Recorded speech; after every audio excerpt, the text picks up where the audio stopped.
Hello, hello, world. My name is Ashley Collins. Welcome to my YouTube channel, The Breakup Diaries.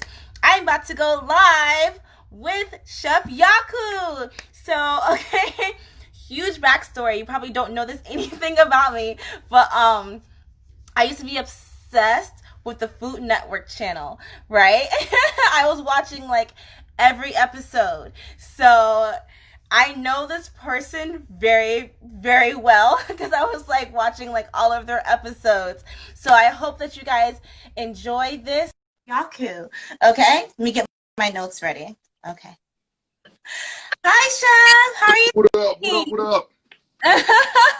So can you please introduce us, everyone, to yourself, please? I am Chef Yaku. I am a chef on TV. I'm a community builder, philanthropist. I'm a published author, a parent, a father, a husband, a superhero, a really cool black dude.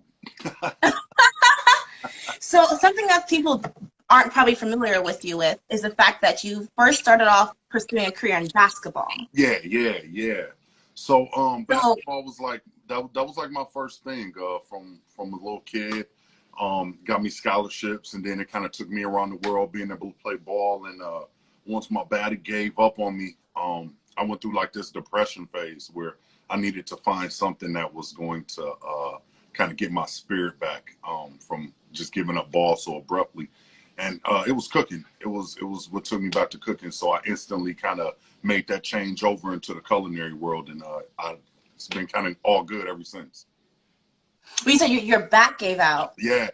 So I had back issues. I injured my back my senior year of college, and then just due to not wanting to do surgeries or major surgeries or things like that, I kind of easily just kind of had to give it all up, kind of go away from everything. So have you always liked cooking, or was it just like one morning you were like, I just want to make myself breakfast? No, I always loved cooking. I always used to watch my grandmother cook and be like tripped out because I would watch her cook all day. I would never watch her eat, but I would watch her like be so fulfilled with watching all my cousins and my auntie and uncles eat. And I used to tell my mom, like, Mom, I want that. Like the look on grandma's face, like the look on grand's face, like she would just be so happy to have us all there. Like what I later realized was it was just having all the family there and everybody having fun. She was just like taking in the moment. You know how we take a picture now? She was just like mentally taking in that moment. And every time she would do that, that was like her ultimate joy. So like seeing that look on her face, I was like, yo, I want that. So I got into cooking hard. That's phenomenal. That's amazing. So how long did it take you to go from cooking at home to applying to NBC's Food Fighters? Because that was your first network appearance, Yeah, right? yeah. So that was it was a while. So I had so I moved out to California and I was just doing Oh, you're not from Cali. no, I'm not from California. Nope. I moved here. Where are you originally from? I went to school in New York, and then I was born in Detroit, like right outside of Detroit in Inkster. Yep. So I came out here, and I just was like, I'm gonna go for my dream. So I went to culinary school out here, and after that, I just job after job, and just trying to build my way up and work my way up. And one day, I got a call from my wife, and she was like, "Oh, my son was sick. We need to take him to the emergency room." And I was like, "Okay, I end my shift in about an hour. He had a fever, so I'm like, as soon as I get out, I'm just gonna go." And one of the chef above me had a problem with that I was gonna leave right after my shift, so I left anyway. Uh, Things happened. They fired me. They ended up firing me. You're Yeah, lying. yeah, they straight up fired me. So in the midst of that, I'm nervous looking for a job because I'm a father and I'm a provider, so I'm looking for a job and I'm on Craigslist and I see this ad for a show for NBC. They weren't saying too much about it, but they were like, "Hey, send in your resume, and if we like it, we'll contact you." So not thinking nothing of it. I'm like, this is something I kind of always want to do, whatever. Let me do it. And then I went to sending resumes into like real jobs and stuff like that. About a half hour later, a lady called me and was like, "Are you Yaku? Blah blah." I'm like, "Yeah, who is this?" And she's like, "Yeah, I'm so and so from ABC," and just like kind of got to talking and through the process. And like, I wasn't even paying attention because I'm sitting here and I'm thinking like, this must be somebody joking with me or something, because I couldn't imagine that in 30 minutes from them getting the millions of whatever people responding to this, that they'll be calling me back. So the lady's like, no, this is real, and you know, we want to see this. So they go through this extensive background check, and they end up having me come out just to do some like testing on screen to see how, you know, I would be on screen, because there was nothing out there on me. I had never been on screen before. So we did the screen testing, and it was awesome. Like, I got to work with two guys that I'm like still homies with now. One is a Cowboy Kent, and the other one, his name is yeah, so you know, and Chad from Whiskey Bent Barbecue. These guys were like coaching me the whole time, like, yo, this is your first time. It's like, you got this, you know, no problem. So I went on with them guys, and we kind of all bounced energy off of each other, and it was amazing because they helped me feel so comfortable, you know. And I did the food fighters and did that, and then they actually kind of started the trail for me, because they're the ones who turned in the information over to the producers at Food Network, and then that's when everything kind of took off on the Food Network side. So, because I know a lot of people are camera shy. Yeah. So was that like a really weird transition for you? Or were you just used to, because you're used to being on camera because of, you know, basketball? I that, and then too, like, I had a camcorder. I remember my mom bought me a camcorder when I was in high school. So I used to have a little fake show and record myself all the time. So like, what? Straight up, I used to love in school. I got like recordings of me just taking myself, like giving fake sports updates and fake news and all this, interviewing people and all this. Like, I always wanted to do something around, you know what I'm saying? Like, I always liked it. I always been a performer. I always tell my wife, like, for my 50th birthday, I want to do a karaoke party where I'm the only performer. And I do like monologues, and I do like a one-man band show, and like it goes from just regular talking to like I'm going into musical tunes and stuff. So I always love being, you know, the camera, and I like bringing joy to people. I like putting smiles on people's faces. So I always enjoy being in front of the camera. I think cooking, I'm so comfortable cooking, that takes all the little, you know, the nerves and things like that away, because I'm so comfortable and so happy in the kitchen. Like, that's my comfort spot. When I'm having a bad day, if I'm going through something, I get in the kitchen. I'm like, yo, I cook it away. So, what's your like go-to meal that you always cook? Oh, go-to meal that I always cook. See, I've been on this thing lately where I've been like chicken sandwich fanatic. One of my homeboys, he's opened up a spot here in Oakland called Fowler Fair, and he do these bomb chicken sandwiches. And I had one, and every time he do the pop-up, I'm always gone. But I'm seeing the feed, everybody talking about it. Oh, the chicken sandwiches was bomb this time. So I've been like eating chicken sandwiches lately, like just doing really dope, like Memphis hot chicken sandwiches, where it's like a nice crispy chicken breast with like a really nice, like sweet but tangy sauce and a nice little bit of sweet tangy seasoning on top. I've been killing it with that. So you're killing my fast right now. You're hurting me. So it's good because like I can definitely feel the difference in my fast, but also I'm so hungry all the time.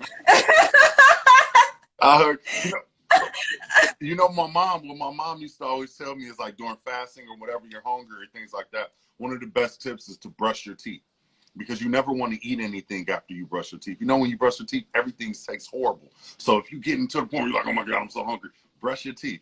And that's going to push you through that, because you're not going to want to mess up. You don't want to mess them pearly whites up after you didn't got them. Yeah. You know what I'm saying? After you got it all polished, you don't want to pot. So, you know, even if it's just cosmetic reasons, that's going to make the little hunger go away.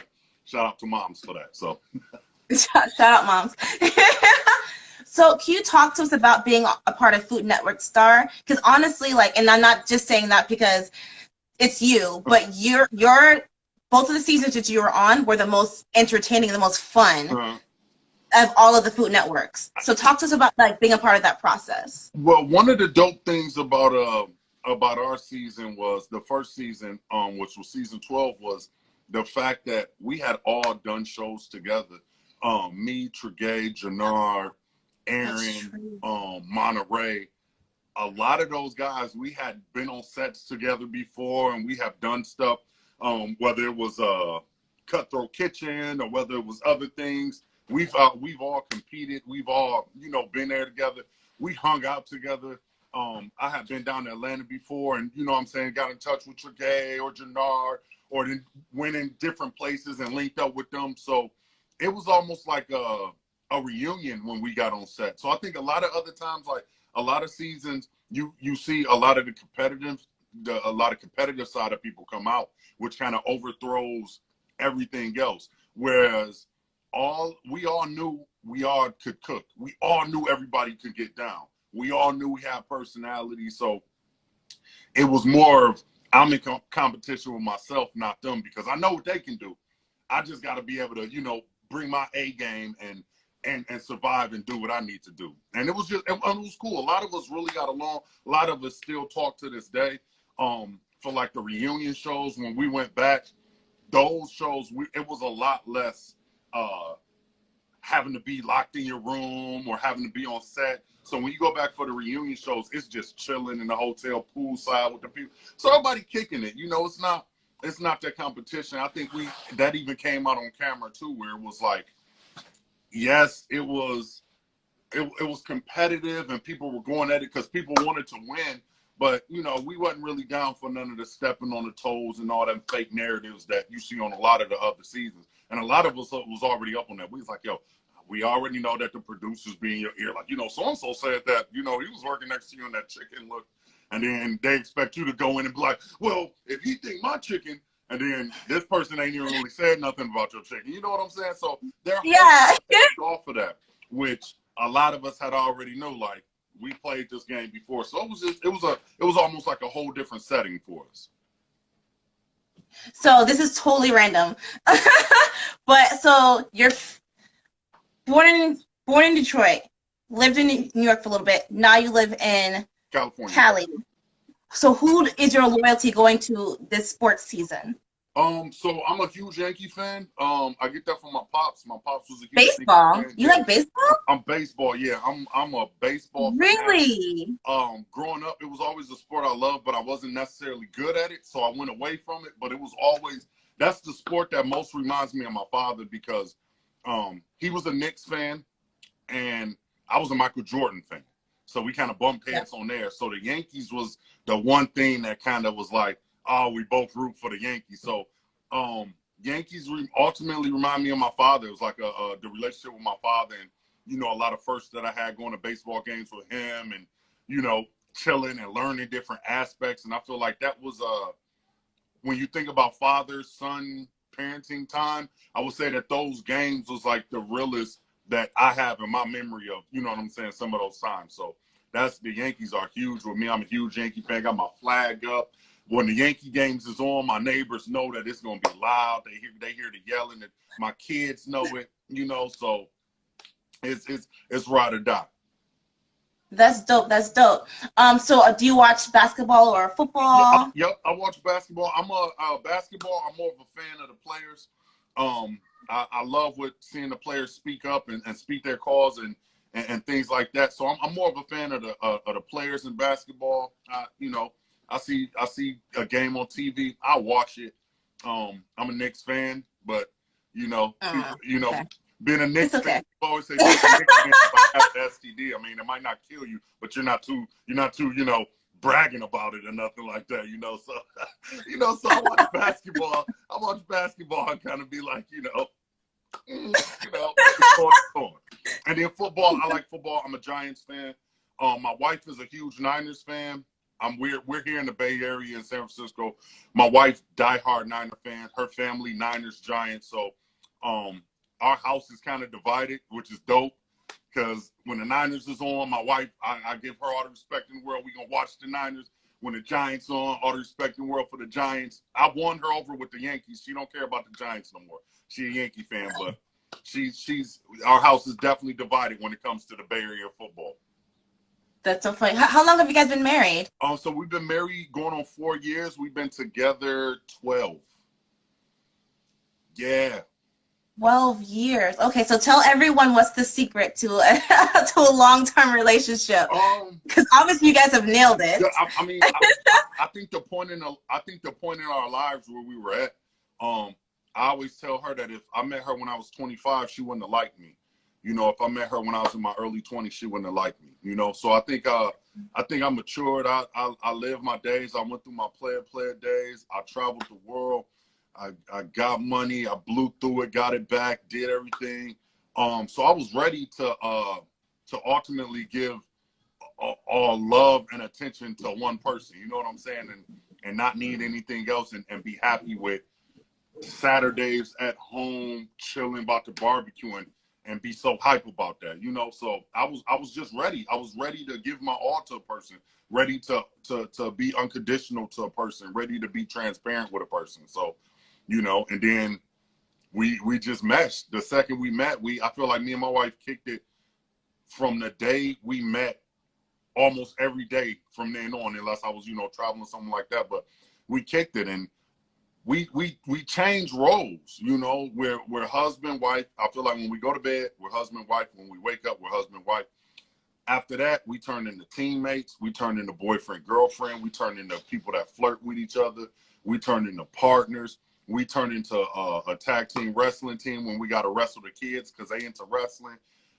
We best friends. We talk to each other. We're each other's shoulders. Sometimes we understand that it's not necessarily about me being able to give her advice she needs. It's just about being able to listen.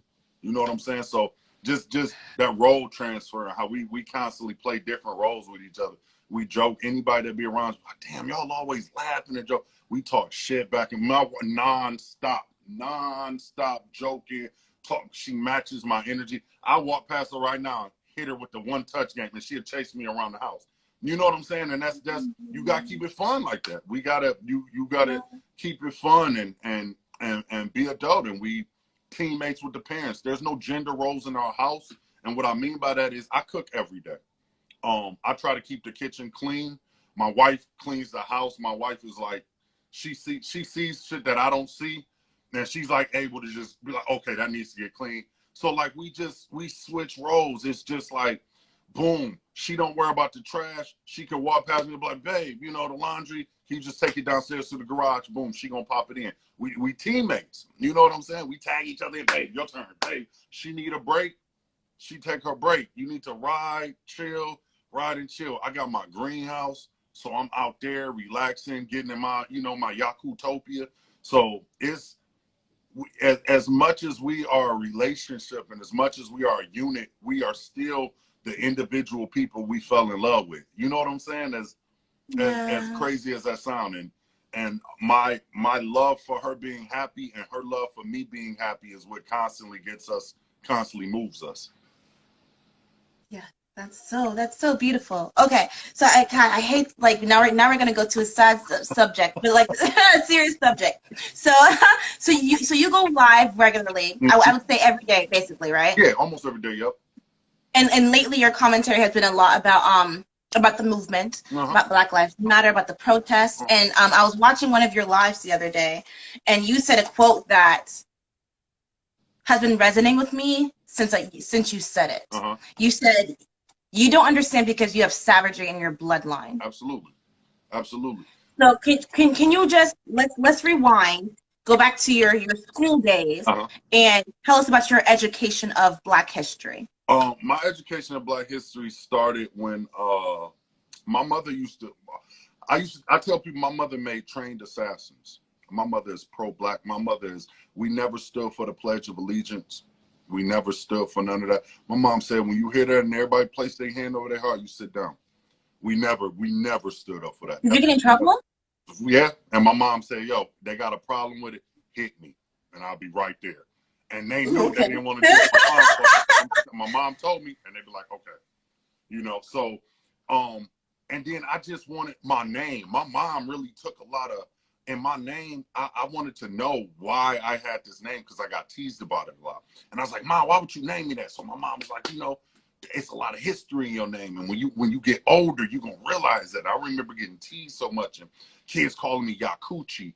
and stuff like that, and all these horrible names, and I was an African booty scratcher and stuff because my name was this African name and stuff, you know, and it made me search. It made me start learning then, like, why is my name different? And then I learned about the big head scientist Yaku, and then I started learning more and more, and digging backgrounds and learning different things, and the more you know history and the more you study real history, the crazier shit gets, and it starts getting really graphic and starts getting real, and you start learning that a lot of the shit that you were taught in regular schools was sugar coated spoon fed things. And you know, we always learn that history is written by the victor, not by the truth, you know. So me and you, we can be going at war and you can poison my food, I could die, but you can write in your history books that you fought me to a valiant victory, and you know, and you stood hard, and that's not the truth. But because you won, you get to tell that. So I wanted to know, why was history whitewashed? Why was the truth whitewashed? Why is these little things that I learned about, why was they there? And the more that I learned, the more that I realized that, you know, it was a lot of savagery in that bloodline. It was a lot of hateful things. And, you know, I'm not a religious person. I'm not at all. I'm a spiritual person. I believe my ancestors talked to me. The voice that some people say is whatever this, that, I believe my ancestors talk to me. They let me know when stuff's good, when stuff's bad, when I should do something, when I shouldn't do something, when I shouldn't have done something. They talk to me. The older I become, the more I realize God is energy.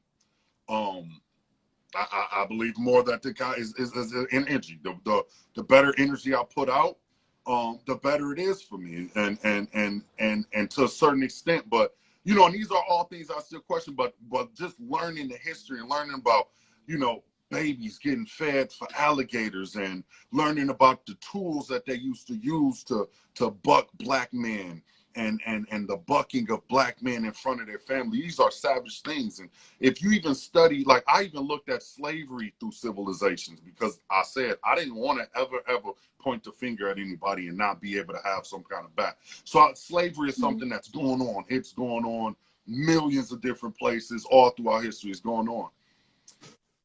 And not to say its forms is better or forms is worse, but when you have psychological slavery, and the slavery that was a specific system, we're talking about something that no other culture has ever done with or ever faced before, in history, ever. So that was the whole reason behind that. It's just you know, I always find that those who are lacking empathy, they either lack it because they don't want to, or they just lack it because of ignorance. So that's very interesting that you say that. So do you think that a lot of the lack of empathy is because it's something that's okay? So something that I've been thinking a lot about myself lately is a lot of our pain is hereditary, right? So a lot of the ignorance, a lot of the lack of empathy is because you're adopting that from your ancestors and you're just not even aware of it. Yep. Did I do that right? Did I? Absolutely. Okay. Absolutely. So I got an A+ in the Yaku school. Okay. What do you think? What do you think about them taking down the statues and the monuments? I think that this might be a rumor, but I heard they're taking down the Hollywood sign. Yeah. So yeah, I heard that. Now, this is one of the things where I'm not particularly black or white on, because I just had an argument with a guy on Twitter about this, and he goes, you know, and you guys want to take down, you don't respect the anthem, you want to take down the monuments, you guys want to just rewrite history. And I told him, listen, sir, we don't want to throw away history. We want history to be taught properly. Now, had history been taught properly, would that sculptor actually wanted to put up a statue of Christopher Columbus, the rapist, the pedophile, the racist, would he actually wanted to put that man up? You know what I'm saying? So like my thing is, I don't have a yay or nay on the bringing down of the, you know, I don't respect them at all, you know, but they wouldn't be up had that person had proper knowledge of these people that they are, you know what I'm saying, putting. And then if you think about it, if that person did have proper knowledge and still decided to build Mount Rushmore, or, you know, that just shows the evil. That goes back to the evil that we're talking about. And a lot of people think that, you know, right now the movement that's going on is it's against America. It's not against America, it's against the racism in America. But it's embedded so much in America that it feels like America's being attacked. That's where people trip. They think this is an attack on America. No, it's not an attack on America. It's just that America has a history that's so embedded with racism and hate that when you attack that very racism and hate, it feels like you are attacking the fabrics of America. And people have to understand that, you know, it's, I mean, look at the way things are looking at now. People say, oh, you got riots and looters. Horrible. We would not be where we are with women's rights without rioting and looting, because they weren't listening to women, you know? So you got a history of people who refuse to listen. You know what I'm saying? Like, yeah, they say, oh, you kneel and disrespect our anthem. Well, you weren't listening in the 70s when we were marching. Nobody was listening, you know? So you got to understand that it's you know, it's just crazy though. It's who you're dealing with, you know? We have a history of not listening.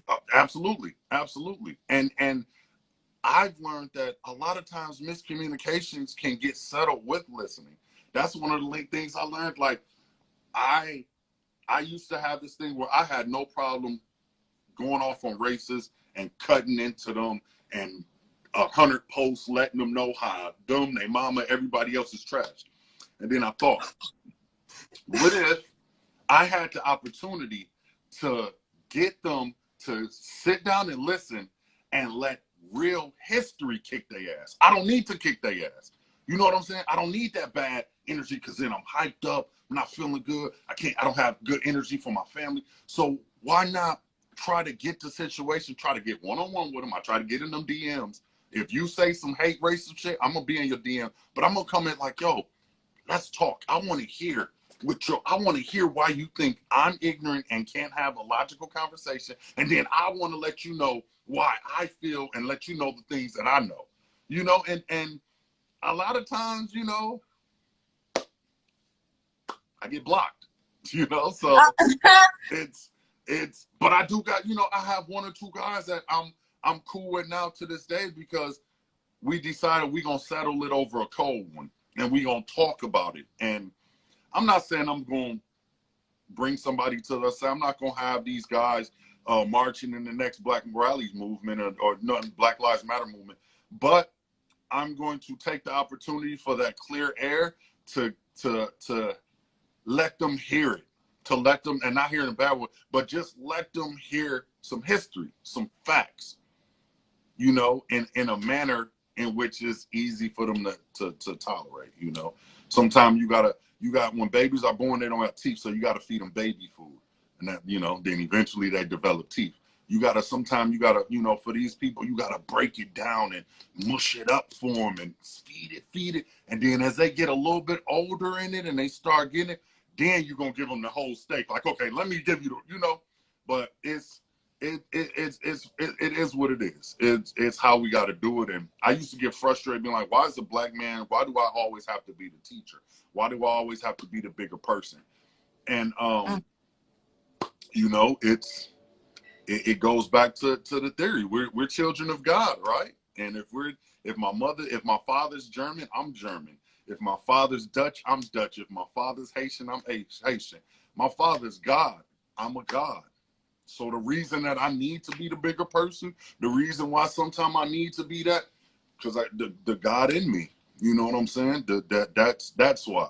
That person don't have the power that I got. I'm an X-Man. I'm a superhero. So with that power comes, you know, with power comes great respect. With power comes, you know, with you know, it comes great responsibility. So that's why I have to be the bigger person. That's why, yeah, I'll dig in a person that has no problem. but I have the tools to educate somebody without them being able, without them feeling like it's jabs and knives getting thrown at them. And I feel like that's the listening aspect. And I'm down to listen to anybody, anything.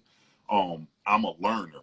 If I have an opportunity to learn, I'm gonna take that opportunity, because when you can't learn, you're dead. So I'm all for just learning, hearing, listening. What needs to be done? Because I got kids. I want my kids. I don't want my kids to have to go through the same things I had to go through and fight for.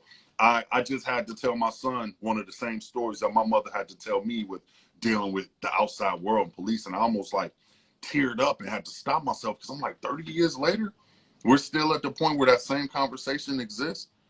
So I gotta fight it and tackle it every day, no matter how. And I keep my pen, as I'm educated and I can speak, I can voice myself well, but I keep my sword for when my pen doesn't work. So I'm here to convert devils, and I'm here to kill them at the same time. It is what it is. I always took, my mom had this statue of Michael, and he was standing on this devil's head with the sword, and I used to love that statue. And my mom used to be like, "Why do you think you love it so much?" I used to be like, "Come, Mom, to me, it ain't just about praying, it's about going after the devils." And my mom always said that I was an angel, that I'm an angel without wings, because they burned off because I went to hell to fight demons. And that's what I am. And that's what I'm going to be to the day I die. I'm a fighter. I'm a protector. I'm going to stand up for my people. I'm going to fight for my people.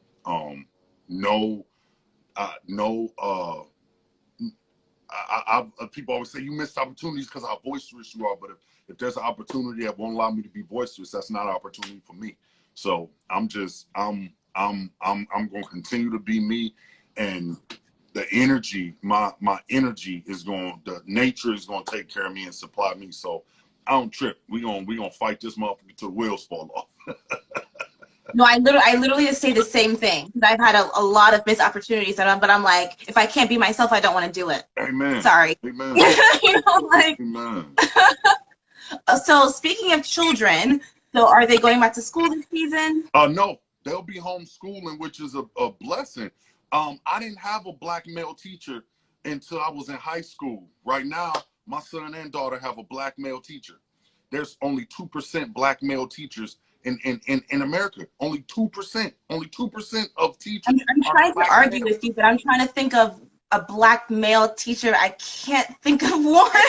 I'm trying to argue with you, though. I have a lot of black female teachers. Yeah. Yeah. And I'm talking other than a gym teacher, other than like other than gym. I don't count gym. I'm talking straight up class. And the statistic is only 2%. So you think about when we talk about the household, and we think about how important having a male figure in the household is, and we're talking about 2% of teachers in the United States are black males. So how do you know what I'm saying? Like, I feel like a lot of classes where I was a jerk in, had I had a black male teacher, I probably wouldn't have been as big as a jerk, because I would have had somebody to, you know what I'm saying, match my yak. You know what I'm saying? That's what it takes sometimes. You can't. It does. That's what it takes. It takes somebody to be able to match that. I walk in and see a 60-year-old white lady in my class. The first thing I think is, oh, we got one today. You know what I'm saying? It's true. It's true, though. It's true. Unfortunately, guys. Sorry. Yeah, so like, that's it's. I'm actually here. I'm teaching my kids. Me and my wife are working with my kids. My wife is working with our kids. So like, I'm not worrying about, are the teachers taking time to like supply my kids with the education that they need. I don't got to worry about that now, because I'm that teacher. And it's a little bit harder, yeah, but it's for my kids. It's for our kids. Me and my wife, we go through, we running around. Oh, babe, okay, they got class at this time. They got this time. What do they need for this class? What do they need for that class? By the end of the night, we be slapping our face like, we did that shit. You know what I'm saying? So wake up, do it again the next day, you know? But no, I read an article the other day that said that the government is mainly worried that children aren't going to be taught what they want to teach them. Does that sentence make sense? Yeah, And I say, hey, my kids' mental stability and mental well-being is more important than, you know, what they possibly could be missing in school. Social things, stuff like that. We got things in place to allow them to socialize with their kids, whether it's through Zoom meetings and stuff like that. So we're trying to keep it as normal as possible. And another thing is we communicate with our kids. I ask my kids like, yo, how do y'all feel? You know, what are y'all feeling? And I know that Black household, my feelings didn't really count as a kid. I remember specifically my mom telling, don't nobody care about your opinion. You don't pay no bills around here. You don't care. You know, so that's one of the cycles that I got to break is like, what are my kids? What are y'all feeling? How y'all feel? What y'all feel? Y'all feeling good? Y'all happy? Are y'all, you know, what's going on? And they're like, the only thing we miss is our friends from school. I'm like, you chill with your mom and your dad all day long, and the only thing you miss is your friends from school. We doing something right. We happy with that. They got a mattress in the backyard right now. We changed my son's mattress, upgraded his mattress. They got a mattress in the backyard now. Them kids are out there. I have to actually tell them, okay, y'all come in for a second. You know what I'm saying? We just giving them kid stuff. We allowing them to be kids. We allowing them to have their kid times and grow up and not worry about this cruel world. Daddy gonna fight the demons. Y'all have fun. You know, that's how we live our life. So they won't be going to school. Have you ever been to elementary school or middle school anyway before COVID? They was dirty. How we expect them to keep Honestly, COVID, you know? So we ain't doing it.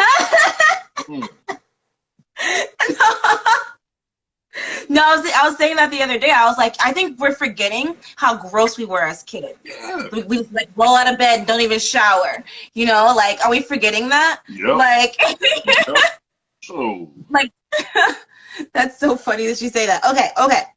So what is something that you see often? Because like you see a lot of like cooks online. Mm-hmm. So like you did this post one day. No, not one day. I think I was just like scrolling through your feed, but you were just like riding someone and because they were messing up rice. Mm-hmm. So what's something that you see a lot of cooks do online that really grinds your gears? These overcooked steaks and messing with these. Oh, you're talking about me. Okay. Oh my God. Like these people where I see them cooking these steaks and they're just constantly moving them and then you see it and they cut into the steak and it is just obliterated and it's like, oh man. And I ain't even gonna lie, it's my people. We is some over steak cooking. I'm talking about killing, and I ain't gonna lie, that's what I got it from my mom. I never liked steak until I went to culinary school. All growing up, anytime we had steak at home, anytime we went anywhere and got steak, my mom got it well done for us. So you sitting there, you like, man, I hate steak. I'm never getting steak. I'm telling people when I grow up, I ain't never eating steak again. And then you get out the house, and then I think in culinary school, I went out with some of my classmates, and they was like, yo, why don't you get your steak medium? And I was like, okay, I'm gonna do it, you know, yeah. I ate that steak. I called my mom like, what did you do to me? I'm calling the police. I'm calling CPS on you. Like, how you gonna do me like this? Be smacking me in the face with these leathery steaks all this time when I've been missing out on this juicy, buttery perfection. You played me. Like, that's one thing me and my mom to this day. Every time we got phone, I'm like, Mom, you know, I'm still a little tight about the whole steak thing. I forgive you, but I won't forget you, you know, so. Definitely. That's so funny. That's so funny. Okay, what was your first job? My first job was working at a place called Danny's. It was a grocery store. I used to bag groceries. And I got fired from there because one day we grabbed a bottle of Wild Irish Rose off the shelf and we drank a whole bunch of it and we were shooting baskets with people's groceries and throwing them over the back and stuff, and I got fired. So my first job is the first time I got fired too. No, really? Yeah, 100% proof. How many jobs have you had? Can like you count on like? Oh, I had a whole bunch of jobs. I had a whole bunch of jobs. I'm what you consider. I consider myself an HR nightmare. So like, No. yeah, I'm an HR nightmare. Like I'm bad. That's one of the things that made me start my own business was the fact I was either quitting or getting fired everywhere I went. Cause it's like I got a mouth on me and oh yeah, so lots of You see, I'm like the same way. This is like a recent-ish thing for me, but like this is something my ex did to me though. Like he would always ask questions, and I was like, wait a second, why is no one answering him? uh-huh. You know, so I always ask questions that like are seem to contradict, and the manager's like, well, this is how we do things, and I'm like, that's not an answer. Yeah. Like, and it gets me in trouble a lot. Yeah. Like I worked at like fine dining establishments and like we would have these beautiful dining areas set up for the guests, but then us, the people that's cooking the food, would have these nasty, gross, oil, blue cheese smelling infested places that we would have to scarf our food down and then go back. And I would always be like, no, we're not doing this. We're not doing it. So I was always the one to speak up. You know, I'm always the one to I go off on the boss. I was just brought up to work hard. Like I was brought up was good for the goose is good for the gander. So if you above me but I outwork you, oh, you can't tell me nothing. You can't tell me nothing. You're gonna get me fired. Jesus, I need this job, chef. You're gonna get me fired from my most recent job. I'm prideful about the cooking thing. So like, yeah, if you're not working as hard as me, but you above me, you can't tell me nothing. So Exactly. you know, Exactly. What do you think about what did you think when they reopened restaurants? I know it's an economy thing. I know that it's a big economy push thing. People are trying to I mean, but if you notice that a lot of these owners of these establishments aren't there. They're open. They're not. You don't see, but you don't see the owner of the bar there. You don't see the owner, the franchisee. You don't see them at these establishments. So that right there tells you that it's a big economy pull. You can only do your benefits or only get your, only insurance covers so much before you have to do what you do. So they're willing to put people's lives at risk because I mean, honestly, they look at everybody as assets. These are people that you're disposable. It's like the Beyonce song. Don't you ever think for a minute you're replaceable. When you don't get comfortable like that. The second you think that, boom, you out. You can get sick and die. And that job gonna be like, damn, you gone, sorry for you. But 2 weeks later, it's gonna be a person right there in your space. Yup. So that's just how it is. And I always had that maintained. Like I'm not I believe in working hard, but I'm not gonna outwork and keep outworking for nothing. I'm not with that. So a lot of places just want to break your back, especially in the culinary world. Being a black chef coming up, a lot of places would love to have your recipe on the menu, would love to have a recipe item, but don't want to give you the shine. I ran a place for 6 months, and as the intern executive chef, they came in and brought a white chef above me. And some of the members of the yacht club came to me and was like, yo, we just weren't ready for that type of change. And it's like, it was blatant. And that was the kick in the mouth for me. That was just like, you know what? Cool. Let me start. I think a couple days after that, that's when I put in my LLC to have Dope Chef Society started. And that was the birth of my business of just sick of being great enough to run shit, but not good enough to have the recognition or have the title. So if you ain't want to give me the keys to the truck, cool. I'll build my own car. And I've been driving ever since. So how long have you been in business for yourself? I've been in business since 2016. So we're going 4 years. In December 2020, we'll be 4 years. And it's been dope. But you do something. You do a lot more other than that. Yeah. Like you shoot umbrella. Yeah, I do so much more than that. I teach a culinary program, so I basically run a culinary program called Primed and Prep. We're out of the Bayview. We're based out of the YMCA in the Bayview, and basically what we do is it's an online culinary class Tuesdays and Thursdays through Zoom. On Tuesdays, I teach life skills. So this is like social, emotional intelligence, self-awareness, creative thinking, all these, different things. And then Thursday is where I do the food demo, and it's more of the cooking portion in the class. So it's life skills. Even though it's a cooking program, it's basically life skills using cooking as kind of like the vessel. That's the thing that gets you in, because you're like, it's food. But at the same time, you're learning leadership. You're learning not only how to lead a team, but how to be able to step back and be an awesome team member. They're learning how to budget, because I'm teaching them butchery, how to buy a whole cut of meat and break it down so that you're not paying somebody to do that. You're saving money. I send them groceries through Instacart. And what I do is I send them enough groceries so they can cook the dish that I cook for them during the demo for their whole class, for their whole family. So the whole family gets to eat this dish. So I tell the parents, Thursday night, you don't have to worry about the stress of what we gonna eat. The kids gonna cook it. They gonna do the demo, then they cook the dish. All they do is send me a picture of the dish, and what did your people say about it? Did they like it? Did they love it? What did they think? At the end of the program, they get a stipend. We pay them to do this. So the last section, my kids got a $1,200 stipend for being a part of the class. Like I said, you get your groceries every week.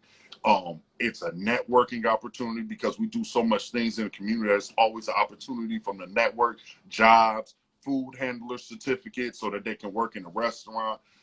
If they're nice enough with it, then we can get them into our junior sous chef program, to where we're speeding them up, and we're actually trying to get in other job places to create landing spots. So that means once a kid goes through our junior sous chef program, they're going straight to another place that we have for them as a landing spot. No ifs, ands, and buts about it. And what we're doing is, we're not trying to build workers. We're trying to build entrepreneurs. We're trying to build kids who understand the running of a business from the inside out, so that they look at jobs as stepping stones. It's no more looking to retire from a place and work 40, 50 years for a place. We trying to break that cycle. What we want to do is learn. You work at Whole Foods, learn every aspect of Whole Foods, ordering, learn marketing, learn all that, so that you can order and market for yourself. So that the work you put out, the work you get in. So everything is based around, we base everything around entrepreneurship, base everything just basically around giving the kids tools through cooking that it's easier to swallow. The song, what was that, Mary Poppins, spoonful of sugar helps Madison go down. The cooking class is that spoonful of sugar. The Madison is the life skills. That's learning how to deal with people, learning how to work in an environment that might be stressful, but you're able to be in there cool, calm, and collective. Little life skills, things that I didn't learn. Money management. We teach them how to manage their money. We teach them how to save their money. Different tips and tactics that they're cycle breakers. It's things that we're trying to help kids break the cycle. We also have a barrier removal program, that anything that is a barrier to you going to school, we help you remove that. Whether it's getting a car, whether it's down payment for housing, whether it's paying for books, whether you need computers for class, whatever you need, we help you alleviate and remove that barrier to help you be more successful. It's community building, community funding.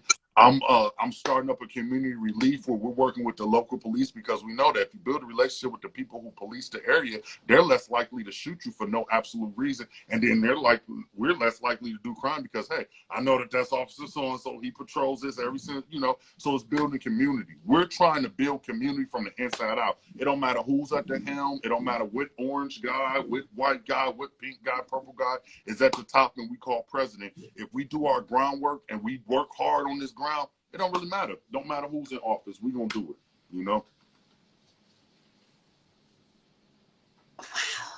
What would you say to your younger self if he could see you now? It's cool to be weird. Wow. It's cool. And when I was a little kid and I had these thoughts, it was weird. Like, oh, why aren't you just thinking about, doing this and doing that? I used to think about saving the world. I used to tell my mom, I used to ask my mom, yo, mom, why Batman don't kill the bad people? And she's like, what? Like, so like, I ever since I was a little kid, so like, embrace your weirdness, embrace your difference, embrace the things that make you different, because those are the things ultimately that stand out so much. Like I told you, I used to get teased because of my name, Yakuchi. And then I made the joke to a lot of my homeboys, like, man, y'all used to tease me. Now y'all wives see me on Food Network. Now I'm y'all get coochie. You know what I'm saying? So it's full circle. You know, I make the joke. I used to get teased because of my name by a lot of kids with slave names. You know, and now everybody be like, man, that's messed up. How you gonna go? I'm like, yo, people used to tease me my African name and Joe, you African, blah blah. Now it's cool to get back to your roots. You know what I'm saying? People are changing their names and finding names like mine to more associate with their roots. So I would tell myself, hey, continue to be you, young man. You know, rumble, young man, rumble. You know. That's so dope. That's so dope. Okay, so rewinding back to something that you just said. Sorry. I'm having so many like aha moments right now. I want to rewatch this and like be taking like vigorous notes. So, when are you running for office? No, never. I'm always. Why? I don't never. The word politics, if you break it down, poly means multiple. Ticks are blood-sucking creatures. No matter what, no matter what aspect or what angle or focus you go on, when you get into that disgusting realm, they change you. You know, you can't. The only way to build yourself up is to have people in your pocket, and that's not me. I'd rather be mortar. I'd rather be on the ground, doing the grassroots, fighting with my people and making sure the people around me is doing it and eating like I am. You know, I'll never ever run for office. I don't believe in that. Please. The way I keep it real. I'll be the shortest term president. By the time I put my hand on that Bible. All right, he's about, you know. I'm always people. I'm gonna keep it in the grassroots. You know. True. No, true. Word. Okay. So where can people follow you, stalk you, all that fun stuff? At Chef Yaku on Instagram, at Chef Yaku on Twitter. You guys can check out the Bayview YMCA Instagram. That's at Bayview YMCA. To find out about the team, the Prime and Prep cooking program. Yeah, that's everywhere you guys can hit me at. I'm simple. I don't do Facebook no more because they kept me in Facebook jail. So Instagram, I don't talk. No, really? Yeah. I'm always, I literally, every time I post in there, I'm so scared I'm going to go to jail there. I'm like, it has such a, ugh. Yeah. I hate it. Yeah. So, and normally it's when I'm going at something that somebody can call me, in this and this. And then when I go in, it's like, oh, you have violated. People have so much time on their hands. And I want to ask them, like, yo, how? How do you have that much time on your hands? I wish. Yeah. I go to bed exhausted every night. Yep. Like, Yep. I can't imagine having that much time on your hands to be arguing with someone online who you don't even know. Yep. And a lot of these people, you tell they so lonely. They don't got nothing to do, nothing better to do. So they be happy to interact, no matter whether it's going off on them or whatever. They be so happy to get someone. They in their mom's basement and chilling and, you know, sweatpants and pizza stains on t-shirts, and they ain't got nothing better to do with their time. So that's ultimately that's who be on the other end of those rants. So, you know, we gotta let that live. I feel like I'm holding you hostage, but my following is really huge about mental health, mental wellness, and you seem to be a very optimistic person. Yeah. Like, how? I battled depression. Wanted to take my own life. Wanted to kill myself. I got to the point so bad a couple years ago where I knew that the money that my life insurance was better for my family than I was. And these was things that I was telling myself. And I just, you just start trying to appreciate the stuff around you. I got a bomb-ass wife. I got some awesome-ass kids. And when you start like stacking up the pros and the cons, you start feeling silly for if you're looking at the cons. And it just started, you know, clarity and speaking, being transparent, being real and being like, when I'm not having a good day, being real with everybody around me, I'm not having a good day. You know, just trying to be like that. I feel like I've been on the up and up so much, like with this COVID thing. I thought I was going to be going crazy with depression. I've been so happy. My wife, her office is upstairs. I can go upstairs and bother her What you doing? What you doing? Babe.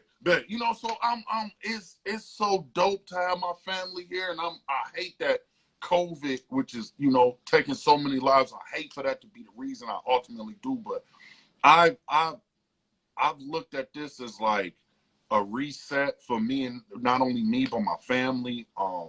Me and my wife, we keep saying, yo, we keep falling back in love. You know what I'm saying? Because we got so much time with each other that we loving through a pandemic. That's real shit. You know what I'm saying? That's some real ish. You know what I'm saying? We done been through everything together. We done been through the loss of a child. We done been through having to move on the spur of the moment, loss of jobs, everything. So I got the type of woman behind me, or on the side of me, not behind me, but on the side of me, that I'm looking at the next challenge like, motherfucker, you know who you up against? You know what I'm saying? Like that's ultimately how we look at shit coming our way. Like, bro, like, do you know who you about to step in this ring with? You know, you know, and it didn't come. It's not an overnight thing. I'm the hardest person in the world on myself. I have to tell myself, yo, you did good. I have to tell myself that, because I'm super hard on myself. So you have to tell yourself you did good. Affirmations, I strongly believe in affirmations. I teach them to my kids, to my students. You got to have something to put a battery in your own back. You can't always rely on the world, or you know, it's cool to be able to pull inspiration from things and from places, but sometimes you got to be able to put that battery in your own back. And that's where the affirmations come from. You just telling yourself like, yo, I can't stop. I won't stop. You know, I'm going to win. My mom always taught me to tell myself I was born to win.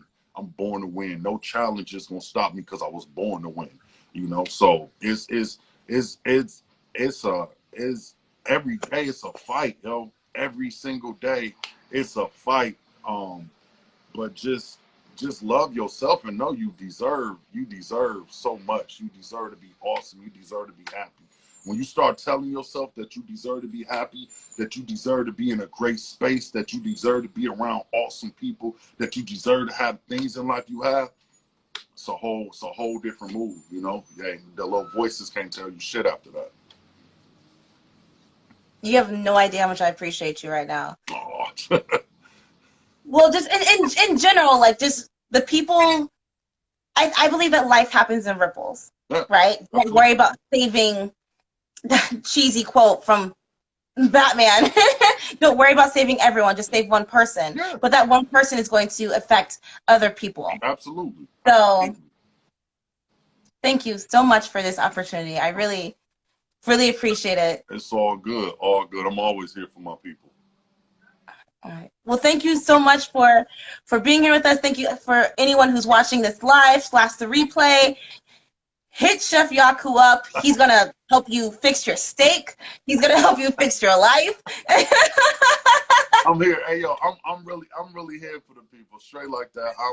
I wouldn't be where I am without people like showing love to me, and just, you know, I love you. So I'm here. Anybody, I'm telling you, I treat y'all fam, you know, so anybody reach out. If I got a second, I'm there for you. Like, straight like that. Yakutopia. Yakutopia. Can you build a theme park? I would so I would work there. I promise I won't cause any troubles. I'll wear a mask so I can't talk. Thank you so much, Chef. Thank you guys so much for watching. Much love, much love. Love what you're doing. Keep doing what you're doing, yo. Please, please. Thank you. Okay, I'm gonna go throw up now. Okay. Bye, guys.